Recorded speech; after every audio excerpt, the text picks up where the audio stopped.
Pessoal, acaba de sair uma notícia, uma informação importante que eu quero trazer para vocês aqui agora.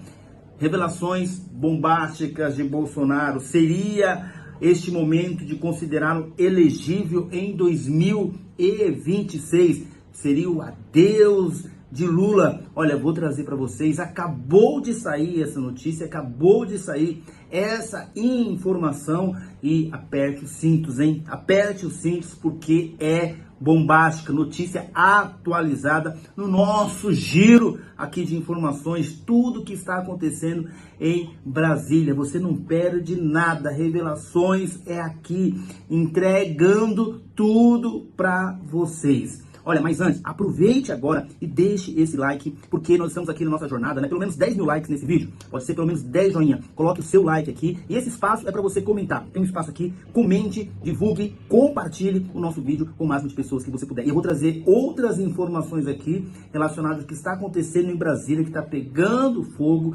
notícias importantes, revelações do Bolsonaro, tudo que você precisa saber está aqui. Então fique até o final. Olha só, gente, o que eu vou trazer para vocês, que acabou de sair, você vai ficar aí, olha, de antena ligada, porque você vai tirar as suas próprias conclusões com o vídeo que eu vou trazer aqui, o trecho dessa notícia que eu vou trazer aqui para vocês. Fique ligado, de antena ligado. É importante para a sociedade, é importante para a população saber o que está acontecendo. Dá uma olhada nessa notícia que acaba de sair. Dá uma olhada, eu vou colocar para vocês aqui agora. Olá, o Metrópolis de Entrevista agora, o ex-presidente Jair Bolsonaro. Presidente, muito obrigado pela entrevista. Eu já começo perguntando para o senhor sempre mantém um discurso, tem mantido nas últimas semanas, que o senhor será candidato em 2026, embora em tese hoje o senhor esteja inelegível. O que leva o senhor a crer que o senhor vai conseguir ser candidato em 2026? Primeiramente, por que estou inelegível? Qual foi o crime? Foi dinheiro na cueca, dinheiro lá fora, no apartamento, desfalque com empresa? Nada. Reuniu-se com embaixadores. É uma política privativa do presidente da República. Não ganhei nenhum voto por ocasião dessa reunião. O que eu tratei nessa reunião? Urnas, em especial o inquérito 1361 de novembro de 2018, que está classificado como confidencial até hoje. Ou seja, uma denúncia de fraude na minha eleição. Por que está em aberto até hoje, depois que certas pessoas importantes foram ouvidas? Porque a imprensa não quer tomar conhecimento desse inquérito. A outra causa, abuso de poder econômico. Acabou 7 de setembro, entreguei minha faixa para um assessor e fui na esplanada ali dos ministérios. Acredito que tinha por volta de 1 milhão de pessoas. E ocupei o carro de som do Silas Malafaia. Não teve nada, nenhum recurso público envolvido nisso. Obviamente, eu entendo com uma perseguição. Até porque essas duas inelegibilidades só foram botadas em votação depois que 2 listas, né, tríplice, que o Executivo escolhe. Na verdade, o senhor presidente do TSE escolheu, e daí ele foi para o 5-2 contra mim. E seria no mínimo 4-3 a meu favor se não tivesse trocado esses dois na reta final. Então, primeiro, inelegível sem qualquer motivo. Até parece que vivemos aqui na Suíça. Tá? Não quer dizer que você deva não punir quem porventura errou. Não errei. Então essa é a minha certeza. Então você acha que o próprio judiciário pode reverter? Eu sei quem vai decidir na ponta da linha, né? Um dos pontos de decisão é o Supremo Tribunal Federal. Tá? Eu não quero nem comparar com os casos, que são casos que não tem nada a ver com o meu. Tá? A Dilma foi cassada. A pena acessória são 8 anos de elegibilidade. Resolveu isso no próprio Senado, com o ministro Lewandowski presidindo a sessão, deixá-la elegível. Tanto é que ela disputou, em 2018, as eleições para o Senado lá. No passado, a chapa Dilma Temer foi considerado aceita, né, regular, a prestação de contas por excesso de provas. Ou seja, não se tem notícia de um ex-presidente ter se tornado inelegível, tá? Por esse tipo de acusação. Agora, com toda certeza, não vou fugir de uma resposta, né? É uma convicção da minha parte, para me tirar de combate, porque sabe que eu, candidato a presidente, eu ganho em 26. O senhor acha que pode vir também via Congresso? Há uma discussão até, o senhor fala-se de 2 anistias, a anistia do 8 de janeiro e uma eventual anistia para permitir a sua elegibilidade. O senhor acha que também pode ser possível via Congresso Nacional? Pode ser também. E os ventos da democracia, como está na matéria da Folha de São Paulo, sopraram na Argentina, municipais aqui, americanas, e o mundo todo está voltando-se à direita. Cansaram da agenda woke, cansaram daquela questão da diversidade, cansaram de se atacar aí os valores familiares. Ou seja, o ser humano, em sua grande maioria, quer realmente aquilo que eu sempre defendi como deputado, que inclusive tornei conhecido por defender esse tipo de agenda. Família, bons costumes, liberdade, né? Apesar de me acusarem exatamente o contrário. Presidente, e muitos dos seus aliados têm falado que a eleição do Trump anima para o senhor vir a disputar em 2026, mas de forma prática, como é que o senhor enxerga que o Trump pode vir a influenciar aqui, seja no Judiciário, seja no Congresso Nacional, para que o senhor consiga disputar em 2026? Os Estados Unidos é uma potência econômica, militar e também o maior país democrático do mundo. Tivemos uma experiência com o Trump lá atrás, 17 a 20. Não tivemos guerra no mundo.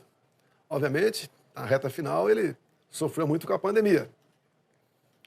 E o povo tem isso na memória. Ele agora voltando, uma vitória realmente fantástica. Ele fez a Senado, Câmara, mais governadores, né? Voto popular, e está montando uma excelente equipe, no meu ponto de vista. Alguns deles, quase metade, eu já tive contato no passado. E um excelente relacionamento. Tive também um excelente relacionamento com o Trump. Melhor, depois que eu deixei a presidência, né, quem continuou com esse relacionamento fora da presidência foi meu filho, Eduardo Bolsonaro, que foi um dos poucos, aproximadamente 80, que foram convidados a participar da apuração lá em sua residência. Obviamente, meu filho conversa com ele, né, conversa com os filhos dele. Eu tenho algumas pessoas, em especial brasileiros, que estão na equipe de Trump, e conversamos. E ele tem praticamente uma obsessão pela liberdade de expressão. E tem demonstrado isso com a sua aproximação com Elon Musk, quando era Twitter lá atrás. Imagina um presidente ser banido, que humilhação, né? Depois, obviamente, o Elon Musk comprando, Twitter se transformando em X, é uma marca do governo, essa liberdade. Para nós foi excepcional. O X na mão do Elon Musk, que é um amante da liberdade também. Infelizmente, por ocasião das eleições últimas aqui, também a mesma pessoa que estava lá à frente do TSE resolveu tirar do ar, né, até o final do primeiro turno, o X como uma ferramenta de discutir pautas políticas aqui no Brasil. Bem, então, você acha que o Alexandre de Moraes tirou o X só para afetar nas eleições municipais e prejudicar os candidatos do campo da direita? Eu não quero dizer que seja uma coincidência. Lá atrás, ele afetou também na eleição de 22, derrubando páginas de direita. Fake news, desmonetizações, ameaças. Fez muita coisa que só prejudicava o meu lado. Proibido, por exemplo, eu botar as imagens do Lula falando em roubar um celular para tomar uma cervejinha. Né? Proibida a questão do aborto, a questão dos relacionamentos dele com ditaduras do mundo todo, imagem do 7 de setembro, o Lula com o CPX na cabeça, e uma das duas coisas gravíssimas, a questão de convenção de chamar-se de rádio ou não. Mais de 1 milhão de inserções minhas não foram, né, lá no Nordeste. E outra mais importante, com o dinheiro público, o TSE fez uma campanha massiva para que jovens de 16, 17 anos tirassem título. Em torno de 4 milhões de jovens tiraram o título. E nós sabemos que nessa faixa etária, 3/4 votam no PT. Ou seja, a esquerda teve 3 milhões de votos, eu tive 1. O Lula teve extra, graças à ação do TSE, dedo na balança, sim, de 2 milhões de votos. Por coincidência, um número que decidiu o pleito nas eleições. Então, isso tudo estavam nessa balança. O interesse americano é em toda a América do Sul.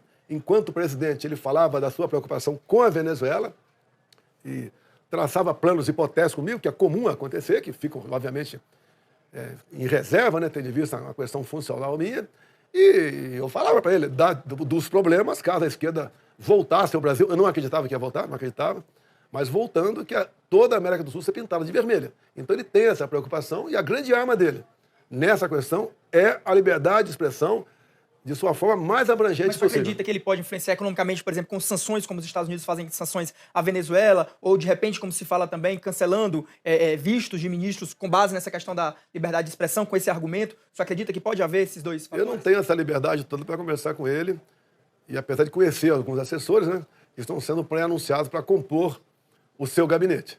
Mas acredito que ele tem um interesse enorme no Brasil, pelo seu tamanho, tá, pelas suas riquezas, pelo que representa o nosso povo, tá?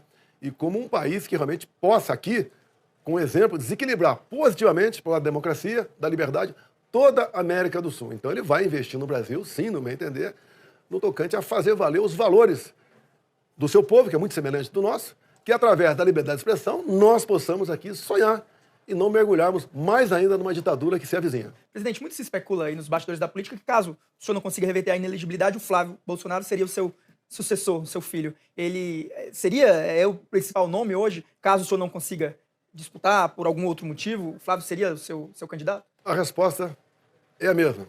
Essa partícula C, caso, talvez, não existe.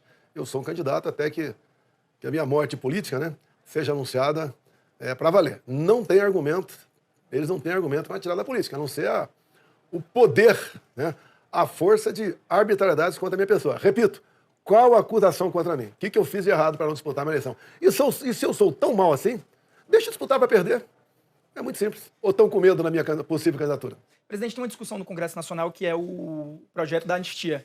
O Lira prometeu criar aquela comissão, até agora não criou. O senhor acha que ele fez aquele caminho ali para deixar o tema de lado? Ele diz, inclusive, que chegou a conversar com o senhor ou com interlocutores seu num acordo para tirar da CCJ e jogar para uma comissão especial. O senhor acha que ele fez isso para escantear o tema ou o senhor ainda acredita que esse tema vai prosperar? Não, ele conversou comigo, sim. Eu concordei com a criação da comissão. Na comissão você pode convidar ou convocar certas pessoas. Do nosso lado, que eu conversei com mais parlamentares também, a gente quer trazer, por exemplo, aquelas 6 crianças de 10 anos para baixo, né? Filha de um homem que foi condenado a 17 anos, está foragido, ninguém sabe onde ele está foragido. A condenação mostra sofre a família. Agora, querer insistir na tecla que aqueles pobres coitados queriam tomar o poder no dia 8 de janeiro, aí isso é abusar da inteligência humana. Como se alguém sentasse na cadeira presidencial a partir daquele momento, olha, eu sou o presidente e mudou o regime no Brasil. Dá o golpe num domingo, sem um líder, sem forças armadas, sem armas, isso não existe. Isso é um absurdo. Fazem algo desumano com as pessoas que estão presas. Tem muita mulher com filho pequeno, homens, avós, com filhos, com netos, que estão sofrendo com isso aí a troco de quê? Querer dizer que o Lula era um democrata. E agora, cadê o G. Dias? Cadê o general G. Dias? Cadê as imagens lá do Ministério da Justiça? Se eu queria dar o golpe, por que sumiram com as imagens? Quem entrou e saiu de manhã na Justiça? Porque o Lula foi naquela manhã para Araraquara. Agora, copiaram, né, em parte, o que aconteceu no Capitólio, nos Estados Unidos. E lá, pelo que está, lógico, houve mortes, você tem que apurar a responsabilidade, tem algumas pessoas presas lá, mas uma minoria. Penas, apesar de ser uma justiça mais dura que a nossa, penas não chegam perto da que estamos sendo aplicadas aqui. E nós temos que buscar uma maneira de pacificar o país. Mas só acredita que ainda esse ano, que a gente está perto aí do recesso? Esse ano não vai dar certo, me entender? Não vai ter tempo para isso. Mas não tínhamos alternativa. Porque, olha só, mesmo ser aprovado na comissão, estava lá conversando com a Carol Detônia, a nossa presidente do partido, indo muito bem, tínhamos muita esperança de aprovar lá.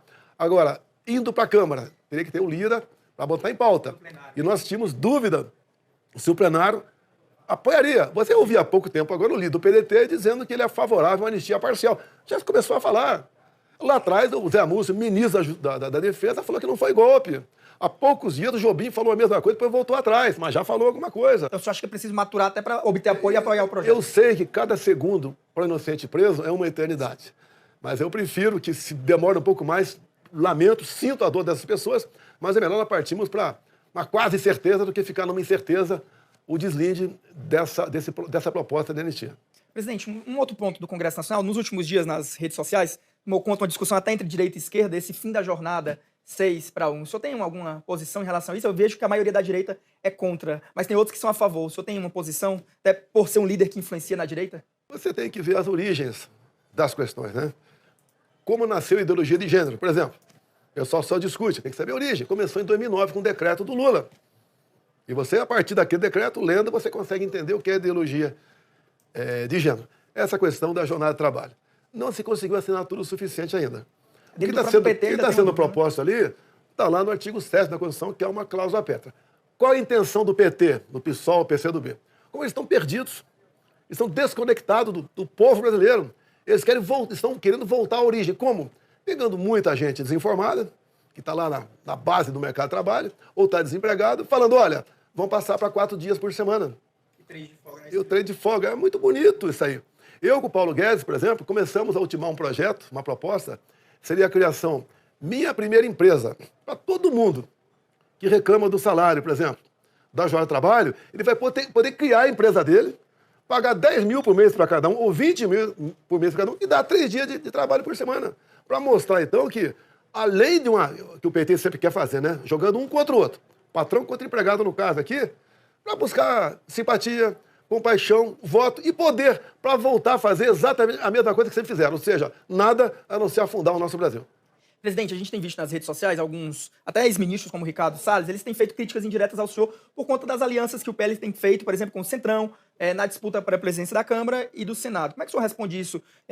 O PL está sendo, até o senhor chancelando isso, o senhor está sendo mais pragmático nessa disputa ali da Câmara? A que se deve essas alianças? Olha, é bom sempre você se colocar no lugar daquela pessoa que porventura você queira atacá-la. Vamos supor o Salles hoje é presidente da República. Salles, você é presidente da República, está na cadeira, é tu agora aqui. Você vai ter que mandar mensagem ao Congresso para governar. Você vai negociar com quem? Tem o teu partido, tem o Centrão, que você não quer espaço, e tem lá um quarto lá da extrema esquerda, né? PT, PCdoB, PSOL. Como é que você vai agir? A questão, por exemplo, da Câmara dos Deputados. Fizemos um acordo lá atrás com o Lira, que ia ganhar a eleição. Temos, então, uma boa vaga na mesa e temos boas comissões, com a principal comissão, que é a Comissão de Justiça. Nós temos, inclusive, a Comissão de Educação, que está com o Nicolas, o jovem Nicolas. E agora, resolvemos não repetir o erro do Senado. Jogamos no Rogério Marinho, perdemos. Quando você perde, você não tem vaga na mesa nem comissão. Quer convocar o ministro, você não consegue convocar o ministro. Você passa a ser um senador zumbi. Então, a vitória da Alcolumbre era certa. Ao ser certa, nós anunciamos o apoio a ele. Estamos agora negociando, né? Ou a primeira vice-presidente do Senado, ou a CCJ. O partido ganha. O partido deixa de ser um partido de zumbis lá dentro. E a partir dessa forma, caso venhamos ser, por exemplo, a vice-presidência, nós podemos, numa ausência do Davi, caso ele se sinta, vamos supor, incomodado, numa ausência dele, nosso vice bota em pauta a anistia, por exemplo. O senhor acha que em 2026 o senhor consegue eleger ali uma base suficiente no Senado para dar prosseguimento aos pedidos de impeachment de ministro do Supremo? E mais, o senhor conversou com o Alcolumbre sobre isso? Ele tem algum compromisso de, se eleito presidente do Senado, como tudo indica, ele é favorito, de pautar? O compromisso dele é cumprir o regimento. Tá? O que nós queremos é um Senado forte para que haja equilíbrio nos poderes. Havendo equilíbrio, ninguém vai, nos três poderes, né, botar a cabeça para fora da sua trincheira. Mas ele se comprometeu diretamente? Não teve compromisso não nesse sentido. Não fizemos também um pedido nesse sentido. Porque os grandes compromissos acontecem na conversa, não é no papel. Vale muito para nós aqui, um parlamentar, e sempre valeu. O Valdemar tem também essa marca dele, né? Vale o que foi falado. O que nós temos conversado bastante é botar em pauta, seguindo o regimento, as propostas que interessem a qualquer deputado ou senador. Presidente, para encerrar, o Metrópolis é um veículo também aqui do Distrito Federal. Como é que o senhor vê o cenário das eleições aqui no Distrito Federal? A Michelle, muito se fala que ela será candidata ao Senado. Como é que ela vai ser mesmo candidata a senadora? E quem seria o outro nome da chapa que o senhor pode apoiar aqui no Distrito Federal? Seria melhor você conversar com a dona Michelle, né, que ela não gosta muito que eu fale em nome dela. Né? Mas o que tem se conversado por aí, que ela gostaria, né, de ser uma das duas vagas do PL aqui no DF. Ela tem algo a favor dela. Ela rodou o Brasil, se comunica muito bem, tá? É evangélica, ela foi a principal cabo eleitoral da Damares aqui no DF, começou com 2%, a outra candidata tinha 40%, que era do PL, inclusive, tá? A Damares venceu. Então, ela diz que ela é uma pessoa que tem muita chance de se eleger senadora aqui. A outra vaga, a gente vai esperar um pouco mais. O atual governador parece que quer, a Bia Kicis parece que quer também. Aí só tem duas vagas. São duas vagas, aí são três nomes fortes, né? E desses três fortes, um sobraria. Né? E ninguém quer sobrar. E na reta final temos experiência, como por exemplo Alberto Fraga lá atrás, o deputado mais votado aqui do DF, veio candidato ao governo, não conseguiu êxito, ficou 4 anos sem mandato. E ele mesmo diz, né? É difícil a vida de um parlamentar, como era bem quisto aqui, bem votado, ficar sem mandato. A Bia Kicis não quer isso. O Ibanez também não quer. A Michelle também não quer, mas ela nunca sentiu o gosto do poder. Então, para ela pode ser menos traumático. Mas quem vai decidir é o povo brasileiro. Eu acredito, caso a Michelle venha candidata, que ela seja realmente a beneficiada com uma dessas vagas. Só mais uma pergunta. Tem chance de a Damares ser candidata ao governo com seu apoio aqui no Distrito Federal? Ela é de outro partido, né? Apesar da minha amizade com ela, ela nunca conversou isso comigo. Você tem que ver se ela quer, se leva jeito para isso. Não é fácil você ser chefe de executivo em Eldorado Paulista, minha cidade, pelo São Paulo. É uma dor de cabeça enorme. GDF também. Não é fácil um cargo executivo. Você tem que pesar, ver bem como estão as contas, as finanças daquele ente, para ver se você disputa uma eleição ou não, porque a população não perdoa. Se você alega depois que tinha problemas, vão te responder. Mas você já não sabia dos problemas? Por que veio o candidato? Nada mais, eu vejo com um bom nome. Tá? Ela foi uma excelente ministra minha, ficou praticamente meu mandato todo, saiu apenas para disputar as eleições. É um bom nome. Agora, é com ela isso aí, inclusive é de outro partido, é mulher, então não vou dar muito palpite nessa área, não. Presidente, muito obrigado pela entrevista. Já fica aqui o convite para as próximas. Obrigado.